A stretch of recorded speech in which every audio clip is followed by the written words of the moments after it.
In the aftermath of the Cultural Revolution, the Chinese government has been actively to pursue some kind of social, economic development.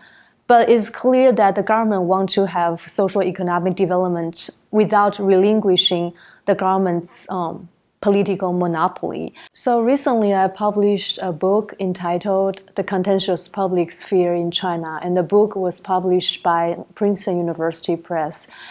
And it's about the transformation of political culture in China. So I argue that the Chinese government has encountered something called a dilemma of authoritarian modernization. On the one hand, the government had to build a lot of political and also legal economic institutions in order to achieve the goal to modernize China. At the same time, the government also needed very, very capable media, legal professionals, and also very educated citizens in order to make them to participate in the market economy and make institution work.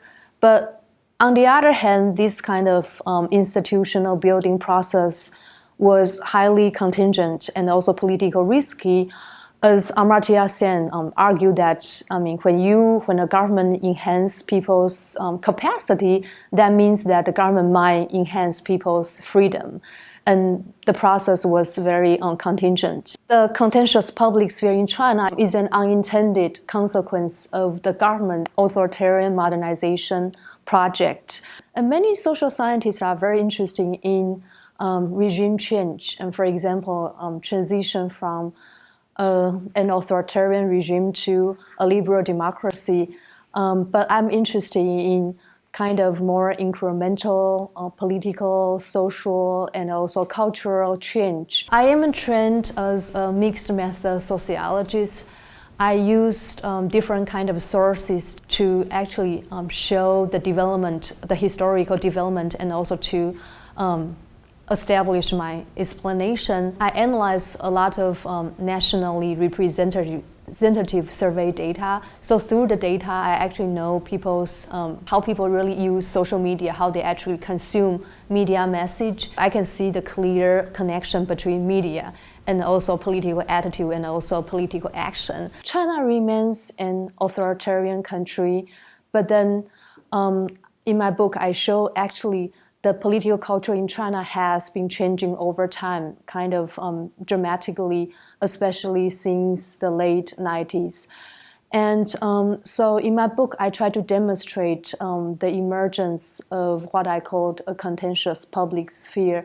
I think the future of the development of the public sphere in China will also be influenced by the process of globalization. So in the past, in the process of modernization, and many important actors, including some reform government officials and also lawyers, journalists, were actually quite sympathetic to the idea of liberal democracy. They think liberal democracy was morally superior to authoritarian regimes. At least some important actor in China thought in that way. But with the rise of China at a global stage, and also with the seeming decline of liberal democracy and the rise of national anti-system nationalist movement and populist movement in the West, I think how actors in China, especially elites, think about how the way they think about political and economic development could be changing over time.